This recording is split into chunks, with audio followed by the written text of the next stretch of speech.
ಕೊನೆಗೂ ಮಡಿಕೇರಿ ನಗರಸಭೆಯಲ್ಲಿ ಸ್ಥಾಯಿ ಸಮಿತಿಗಳ ರಚನೆಗೆ ಕಾಲ ಕೂಡಿ ಬಂದಿದೆ. ಗುರುವಾರ ನಡೆದ ಸಾಮಾನ್ಯ ಸಭೆಯಲ್ಲಿ 4 ಸ್ಥಾಯಿ ಸಮಿತಿಗಳನ್ನು ರಚನೆ ಮಾಡಲಾಯಿತು.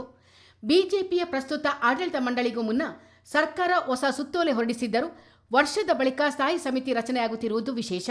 ಸಭೆಯಲ್ಲಿ 4 ಸ್ಥಾಯಿ ಸಮಿತಿಗಳಿಗೆ ತಲಾ 11 ಮಂದಿ ಸದಸ್ಯರನ್ನು ಆಯ್ಕೆ ಮಾಡಲಾಗಿದೆ.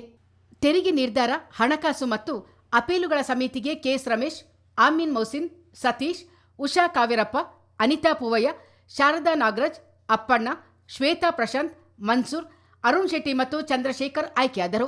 ಸಾರ್ವಜನಿಕ ಆರೋಗ್ಯ ಶಿಕ್ಷಣ ಮತ್ತು ಸಾಮಾಜಿಕ ನ್ಯಾಯ ಸಮಿತಿಗೆ ಸವಿತಾ ರಾಕೇಶ್, ಬಶೀರ್, ಚಿತ್ರಾವತಿ, ಸತೀಶ್, ಅನಿತಾ ಪೂವಯ್ಯ, ಚಂದ್ರಶೇಖರ್, ಉಷಾ ಕಾವೇರಪ್ಪ, ಕೆಎಸ್ ರಮೇಶ್, ಶ್ವೇತಾ ಪ್ರಶಾಂತ್, ಶಾರದಾ ನಾಗರಾಜ್, ಅಪ್ಪಣ್ಣ ಆಯ್ಕೆಯಾದರು.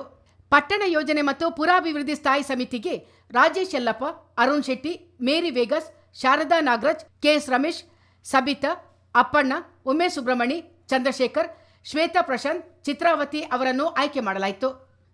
ಲೆಕ್ಕಪತ್ರ ಮತ್ತು ಪರಿಶೀಲನಾ ಸ್ಥಾಯಿ ಸಮಿತಿಗೆ ಅನಿತಾ ಪೂವಯ್ಯ, ನೀಮಾ ಅರ್ಷದ್, ಸವಿತಾ ರಾಕೇಶ್, ಶ್ವೇತಾ ಪ್ರಶಾಂತ್, ಸತೀಶ್, ಉಷಾ ಕಾವೇರಪ್ಪ, ಚಂದ್ರಶೇಖರ್, ಕೆಎಸ್ ರಮೇಶ್, ಶಾರದಾ ನಾಗರಾಜ್, ಉಮೇಶ್ ಸುಬ್ರಹ್ಮಣಿ, ಆಮೀನ್ ಮೊಹಸಿನ್ ಅವರುಗಳನ್ನು ಆಯ್ಕೆ ಮಾಡಲಾಯಿತು.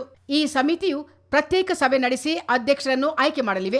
ಆದರೆ ಸ್ಥಾಯಿ ಸಮಿತಿಗಳಿಗೆ ಪ್ರತ್ಯೇಕ ಕಚೇರಿ ವ್ಯವಸ್ಥೆ ಬಗ್ಗೆ ಸಭೆಯಲ್ಲಿ ಚರ್ಚೆಯಾಯಿತು. ಸದ್ಯಕ್ಕೆ ತಾತ್ಕಾಲಿಕವಾಗಿ ಒಂದೇ ಕಡೆ ಸಮಿತಿಗಳಿಗೆ ಕಚೇರಿ ವ್ಯವಸ್ಥೆ ಮಾಡಿಕೊಳ್ಳೋಣ ಎಂದು ಕೆಲವರು ವಾದಿಸಿದರೆ, ನಿರ್ಮಾಣ ಹಂತದಲ್ಲಿರುವ ಮೇಲ್ಛಾವಣಿಯಲ್ಲಿ ಕಚೇರಿ ವ್ಯವಸ್ಥೆ ಮಾಡಿಕೊಳ್ಳೋಣ ಎಂದು ಹಲವರು ಸಲಹೆ ನೀಡಿದರು. ಇಂಜಿನಿಯರ್ ಸೌಮ್ಯ ಅವರ ಕೊಠಡಿ ಖಾಲಿಯಾಗಿರುವುದರಿಂದ ಅಲ್ಲೇ ಕಚೇರಿ ಮಾಡಿಕೊಳ್ಳುವುದು ಒಳಿತು ಎಂದು ಕೆಲವರು ಸಲಹೆ ನೀಡಿದರು. ಅಂತಿಮವಾಗಿ 4 ಸಮಿತಿಗಳು ಬೇರೆ ಬೇರೆ ದಿನಗಳಂದು ಸಭೆ ನಡೆಸುತ್ತಿರುವುದರಿಂದ ಸುವ್ಯವಸ್ಥಿತವಾದ ಒಂದೇ ಕಚೇರಿ ನಿರ್ಮಿಸುವಂತೆ ಸಭೆ ನಿರ್ಧರಿಸಿತು.